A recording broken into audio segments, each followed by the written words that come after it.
Hey everyone, before we dive into this absolute madness, I need your help. We're pushing hard to hit 1,000 subscribers and build something special here. If you're into real talk about the NFL without the fluff, hit that subscribe button right now. Every single subscription gets us closer to that goal. Your support means everything. Now let's get into this chaos. So the Ravens had their sights locked on Shedeur Sanders in the 5th round, pick 141 to be exact, ready to pull the trigger and bring him to Baltimore. But here's where it gets interesting. Word got back to Baltimore that Shedeur wasn't about that backup life, especially not behind Lamar Jackson. He wanted a real shot at playing, not holding a clipboard watching MVP caliber football from the sideline. So the Ravens got that message loud and clear, pivoted completely, and went a different direction. 3 picks later, Cleveland snatched him up. Now fast forward to today, and Shedeur is heading to Baltimore where he could have been building his whole career if he'd been cool with playing second fiddle to Lamar. But let's talk about something that's been making waves beyond just football. Shedeur recently went viral, not because of some highlight reel throw, but because of how he's structuring his business deals. The Gatorade contract specifically caught everyone's attention. He didn't just take a standard endorsement deal and call it a day. He added an equity clause, basically saying he's not just showing up as a name or a face on a bottle. He wants a piece of what's being built off his brand. That clause preserved his interests long term, so instead of walking away with just one paycheck, he's got ownership stake in the outcome. That's the kind of thinking that separates athletes who cash checks from athletes who build empires. Now Cleveland's officially spiraling, and it's genuinely wild to watch this unfold in real time. The rumor mill is churning hard, and apparently Shedeur just got hit with a jaw-dropping $90 million offer to leave. And Cleveland's front office is absolutely panicking. Picture this scenario. You dump every resource, every bit of hype, every headline into your supposed franchise savior, and then another team rolls up flashing money that makes your offer look like pocket change. The executives are scrambling. The fan base is seconds from a complete meltdown, and Shedeur is probably somewhere practicing his celebration dances with a smirk that screams he knew this was coming all along. The NFL just became a full-blown soap opera with billionaire-level drama, and sitting right in the eye of this storm is Shedeur Sanders, Cleveland's supposed golden ticket, who's now looking more like prime bait in shark-infested waters. The feeding frenzy has officially started, and every team wants their piece. But this isn't your typical recruitment pitch where teams are just expressing interest. This is franchise-altering, legacy-shaking warfare happening in plain sight. That rumored offer reportedly includes $65 million guaranteed endorsement deals so massive they'd make Jordan's sneaker empire look modest, plus total freedom to run the offense however he wants. Cleveland's sitting there completely stunned, jaws hitting the floor, watching the guy they crowned as their savior get chased like he's the most coveted free agent in league history. Their fantasy of a comeback season is crumbling in real time. Meanwhile, Jimmy Haslam, the Browns owner, is reportedly reacting like someone just told him the entire franchise is about to implode. Calling it volcanic doesn't even begin to describe what's happening behind closed doors. Word from inside sources says he's calling emergency meetings like it's a legitimate crisis situation, barking orders, flipping through papers, pacing hallways while assistants try to avoid eye contact. The Browns front office looks like something straight out of a disaster film. Phones ringing constantly, executives pacing like zombies, interns sweating through expensive dress shirts. It's pure organizational chaos. Picture rats scrambling on a sinking ship, except these rats are wearing $5,000 suits with designer watches and still can't figure out how to plug a single leak. Everyone's asking the exact same question over and over. How did it possibly get this bad? The answer is pretty straightforward. One man, Kevin Stefanski, the so-called mastermind who watched Shedeur Sanders absolutely tear up defenses with nearly 70% completion rate and still decided to stick with Dylan Gabriel instead. That's not strategy, that's sabotage dressed up as coaching philosophy. Under the blinding lights of national television, Cleveland's offense completely folded. It was genuinely ugly to watch. While Shedeur Sanders was stuck on the sideline doing warm-up drills just to stay engaged, Baltimore defenders were literally laughing mid-game, taunting like it was a scrimmage instead of actual competition. Coaches on the headsets were openly mocking plays. Former players on social media were roasting the Browns so brutally you'd think it was open mic night at a comedy club. Even the Waterboys probably started browsing Baltimore job openings by halftime. Through all that public humiliation, Kevin Stefanski still clung to Dillon Gabriel like a security blanket. He acted like his precious system mattered more than actual results on the scoreboard. Absolute madness. But Shedeur Sanders isn't built to sit quietly and accept that kind of disrespect. Word is, right after that disaster of a game, he stormed straight into Stefanski's office, and the entire building could hear the confrontation. Insiders say that argument exploded instantly. Voices raised, doors slammed, tension so thick you could cut it with a playbook. Stefanski tried defending his broken system, throwing out every excuse he could think of, but Shedeur hit him with the one stat that shut everything down. The scoreboard doesn't lie. Minutes later, Sanders walked out of that facility without saying a word to anyone. No waves, no acknowledgements, nothing. Just silence that screamed louder than any press conference statement ever could. The message was crystal clear. Cleveland's golden boy had officially reached his breaking point and wasn't about to pretend everything was fine anymore. The fallout hit faster than anyone expected. The offensive linemen, the guys who sacrificed their bodies every single snap to protect the quarterback, were absolutely fuming at the thought of him leaving. Receivers who'd been putting up numbers thanks to his laser-accurate throws suddenly panicked, realizing without him their stats might vanish overnight. The defensive players were fed up carrying an offense so predictable that fans in the stands could call out plays before they happened.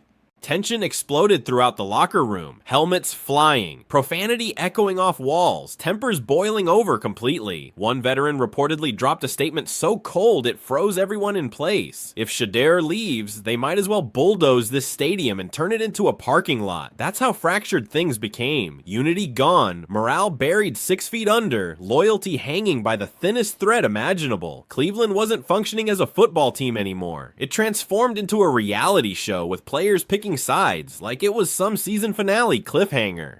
The chaos didn't stay contained within the building either. It spilled into the streets and exploded across social media. Fans completely lost their minds. Hashtags with Shedeur's name started trending globally like a celebrity scandal. Petitions demanding Stefanski's firing spread faster than wildfire, racking up over 100,000 signatures practically overnight. Browns fans were absolutely raging. They'd rather sit through freezing temperatures at the stadium than watch another minute of Dillon Gabriel pretending to lead this offense. Season ticket holders started threatening cancellations like it was some kind of political protest movement. The fury just kept building with zero signs of slowing down. This meltdown isn't confined to the football field anymore. It's turning into a legitimate financial disaster, and if there's one thing NFL owners fear more than losing games, it's watching their investment go up in flames. Because let's be completely honest here, Shedeur Sanders isn't just a quarterback. He's a walking cash machine in cleats. From the moment he arrived in Cleveland, the numbers went absolutely insane. Jersey sales shattered every franchise record on the books. Ticket renewals spiked like cryptocurrency during a bull run. Suddenly the Browns, once the NFL's forgotten middle child nobody paid attention to, became must-watch television every single week. Try avoiding his highlights. Impossible. He's everywhere on your feed, on your television, in every conversation that starts with "Did you see what he just did?" Now imagine the absolute chaos if Cleveland actually loses him. The team that signs Shedeur doesn't just get a quarterback, they're essentially buying stock in a money printing machine. That rumored $90 million offer isn't some reckless splurge. It's a calculated investment in guaranteed returns. Whoever lands him won't just win games. They'll dominate headlines, fill stadiums to capacity, turn merchandise stores into gold mines practically overnight. So who's circling like vultures over this situation? Take your pick. The list is genuinely wild. The Cowboys are drooling over this opportunity. Word is Jerry Jones hasn't seen a shiny new toy this tempting since he bought that yacht with the helicopter pad. He's absolutely obsessed with flash and spectacle, and Shedeur fits that description perfectly. Then there's Miami, where the Dolphins are sniffing around aggressively because apparently winning with Tua doesn't satisfy that superstar craving anymore. They want lights, cameras, absolute chaos, and Shedeur brings all three elements packaged together. Over in Vegas, the Raiders are practically begging for a franchise face to build around because, let's be honest, Sin City absolutely loves drama, and Shedeur Sanders would be the perfect poster boy for that neon madness. Don't sleep on the Jets either. Those guys have been chasing relevance like it's the last train leaving the station, but this time, it looks like Shedeur might actually be the one opportunity they could catch. Multiple franchises are already locked in what insiders are describing as a bidding war on absolute steroids. With every new rumor that surfaces, that price tag just keeps climbing higher and higher into the stratosphere. This isn't recruitment anymore. This is a hostage-style auction for the most valuable young star in the entire league, and everyone wants a piece. Through all this absolute chaos, Shedeur himself has gone completely radio silent. No tweets, no training clips, no behind-the-scenes content, not even a cryptic emoji post. For someone who usually floods social media with energy and swagger, this sudden silence is absolutely deafening. People close to him say he's laser-focused right now, carefully weighing his options, deciding whether to endure Cleveland's circus or accept royal treatment somewhere else. To crank the tension even higher, veteran quarterbacks, actual Super Bowl winners, are reportedly calling him directly, telling him straight up not to waste his prime years in this organizational mess. When champions start warning you to leave, you know things are genuinely bad. Back in Cleveland, Kevin Stefanski's seat is hotter than asphalt in the middle of summer. The tension has hit nuclear levels. Assistant coaches are already distancing themselves, whispering about Stefanski's stubborn streak like it's some contagious disease. Coordinators are polishing resumes, lining up video interviews like soldiers preparing for retreat because everyone knows the brutal truth. If Shedeur walks, this entire coaching staff is finished. No debate, no rescue plan, just gone. It's not only coaches sweating either. Free agents across the league are watching this meltdown thinking there's absolutely no chance they'd sign there. The Browns have transformed into the NFL's version of a haunted house. Shiny appearance on the outside, completely cursed on the inside. Even draft prospects are praying they don't hear their name called by Cleveland on draft night, literally whispering please anywhere but there, because once you're the franchise that chased away generational talent, you're not a team anymore. You become a cautionary tale told in locker rooms across the league, a ghost story that starts with remember what happened to Shedeur. Now everything's crashing toward the ultimate breaking point, the showdown everyone saw coming from miles away. The ultimatum has been thrown down like a gauntlet. Either Stefanski goes or Shedeur Sanders goes. Non-negotiable. Period. Full stop. Now the spotlight's burning on Jimmy Haslam, stuck making the ugliest decision of his entire career. Does he fire his head coach mid-season, completely blowing up the team's structure but potentially saving the star? Or does he let Shedeur walk away, triggering a catastrophe that could genuinely haunt Cleveland for an entire decade? Pick the wrong option and Jimmy Haslam goes down in history books as the owner who fumbled away the best thing Cleveland ever had. No sugarcoating that reality. Shedeur Sanders holds every single card in this high-stakes poker game. That $90 million offer sitting on the table isn't just about money, it's about respect, validation, power, everything Cleveland refused to give him. Sure, the Browns can try matching numbers, throwing comparable dollars at the situation, but they absolutely cannot match what actually matters. Stability, loyalty, organizational vision, because let's face facts here, money means absolutely nothing when your own head coach keeps actively sabotaging his star quarterback. Shedeur already lived through that circus once. He's definitely not about to sign up for the sequel.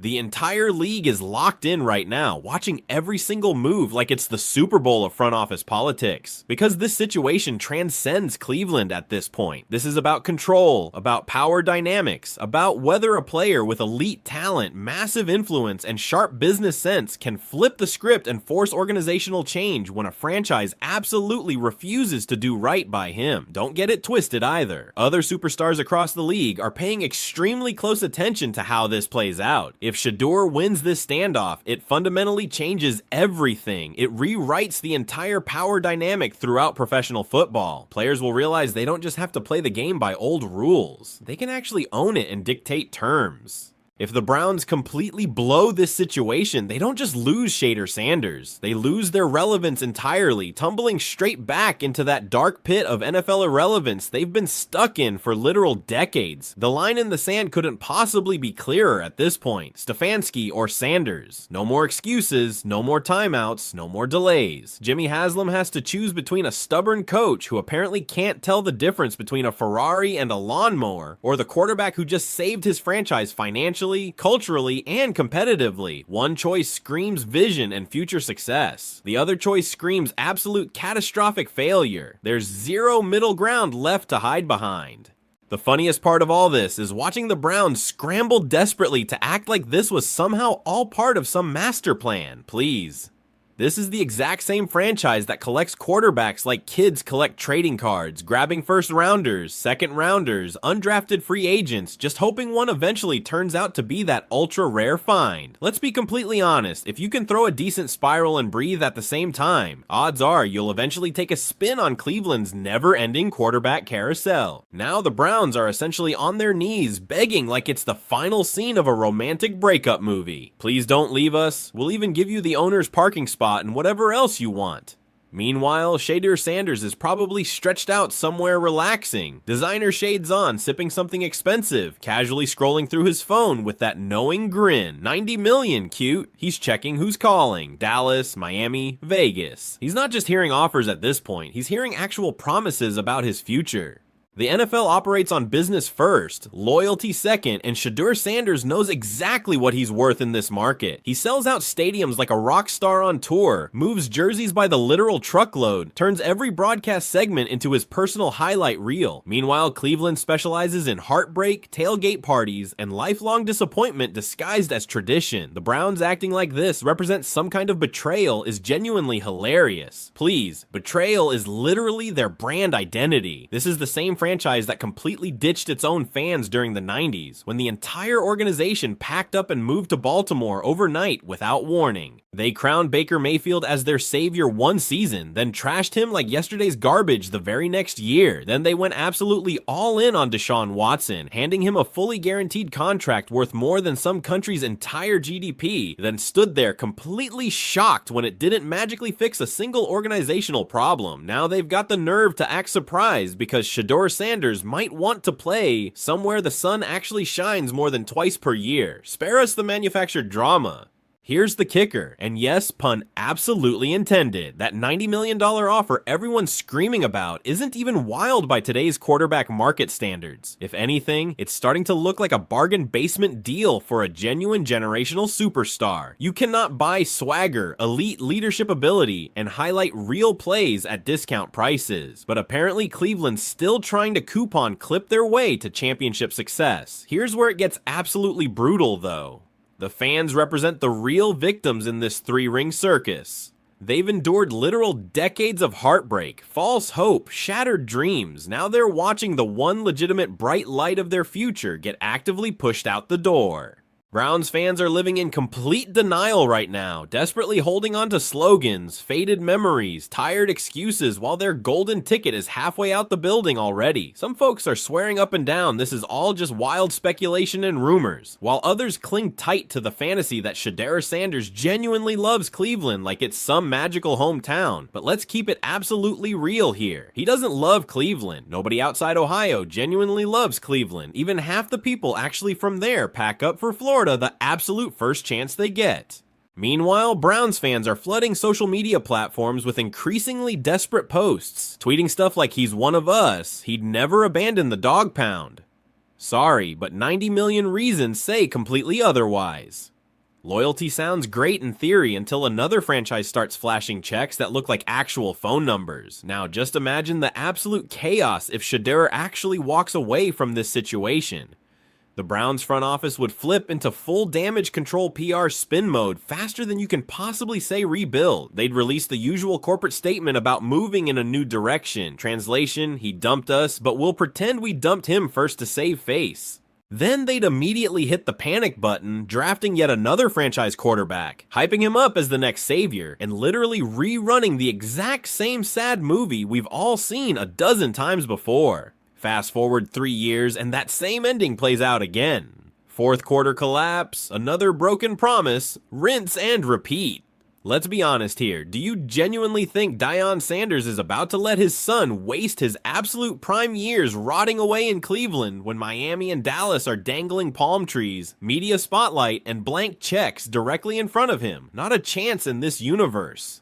The Browns' next impossible mission is somehow convincing Deion Sanders that Cleveland isn't a football graveyard where careers go to die. Good luck selling that particular fairy tale with a straight face. Watching this franchise scramble has become its own form of guilty pleasure entertainment. It's like reality television with shoulder pads and fumbled passes every single week. You can almost picture the executives huddled up in absolute panic at 2 in the morning, dry erase markers flying everywhere, frantically scribbling vision statements on whiteboards, pitching increasingly wild ideas like what if we somehow turn Lake Erie into a beachfront luxury resort? Because nothing screams desperation quite louder than realizing the only reason fans even show up on Sundays is already packing his designer luggage. The funniest part of all this is the Browns keep rambling endlessly about building for the future, like that line still carries any actual meaning. Please, Cleveland's been building for the future since dial-up internet was cutting-edge technology. Every single year it's the identical slogan, the same false hope, the exact same crash landing into disappointment. Fans pour in their hearts, hard-earned money, unwavering loyalty, and in return they get recycled pain served up, like it's included in the season ticket package. It's always just wait, next year is definitely our year, but after literal decades of heartbreak, this isn't a rebuild anymore. It's a scientific experiment testing exactly how much misery a fan base can endure before finally jumping ship entirely. Shedeur's potential exit represents the next brutal chapter in Cleveland's never-ending soap opera. Rival teams are circling like sharks that smell fresh blood in the water, waiting to strike the absolute second he walks out that door. Picture Shedeur Sanders under those Vegas neon lights, cashing monster checks, rolling dice like royalty, turning the Raiders into the hottest ticket in television overnight. He'd own Sin City within a month. Meanwhile, back in Cleveland, fans are desperately trying to convince themselves their backup quarterback doesn't look like a substitute teacher who got lost on his way to the library. Here's the cold, brutal truth nobody wants to hear. The Browns can toss all the cash, fake promises, and polished press releases they possibly want at this absolute mess. But deep down in places they won't admit, they already know the truth. Cleveland isn't a destination city, it's a detour. It's that rest stop on the NFL map players speed through quickly before reaching the cities they actually dream about playing in. And Shedeur Sanders isn't built for detours or compromises. He's built for billboards, massive endorsement deals, warm sunshine, and Super Bowl championship rings, none of which scream Cleveland. But hey, Cleveland does have one thing to fall back on consistently: tradition. Unfortunately, it's a tradition built entirely on heartbreak, blown leads, quarterback controversy drama so repetitive it feels like deja vu every single season. Every year they talk about rebuilding. Every year they believe this time will be different. Every year they crash exactly like clockwork. The Shedeur saga is simply the latest rerun episode in the NFL's longest running soap opera. But this time, the stakes are absolutely sky high. $90 million sitting on the table, rival franchises circling like predators, the clock ticking louder than ever before. Egos, organizational politics, ironclad contracts are twisting this entire saga into a genuine nightmare scenario, because this transcends football at this point. It's about legacy, pride, redemption. It's about whether the Cleveland Browns finally learn something from literal decades of repeated failure, or if they're about to hit repeat on that same tragic script all over again for the millionth time. If Cleveland blows this critical decision, it won't just be another mistake on a long list. It'll be final confirmation that no matter how much elite talent accidentally falls into their lap, they'll always find creative ways to trip over their own shoelaces and faceplant directly back into the mud. This is it, the absolute last shot to prove they're not cursed, not completely clueless, not forever doomed to be the NFL's permanent running joke. The entire league is watching intently. Players are whispering in group chats. Fans are praying desperately that maybe, just maybe, Cleveland doesn't fumble this story exactly like they fumbled every other opportunity before. Because if they do mess this up, the Browns won't just lose a quarterback. They'll lose their soul, their reputation, every single ounce of credibility they've been fighting to rebuild over years. So what do you honestly think happens here? Is this genuinely the moment Cleveland finally breaks their curse? Or just another predictable chapter in that same sad never-ending cycle? Drop your thoughts in the comments below. Hit that like button, smash subscribe if you haven't already, and share this with anyone who needs to see how wild this situation really is.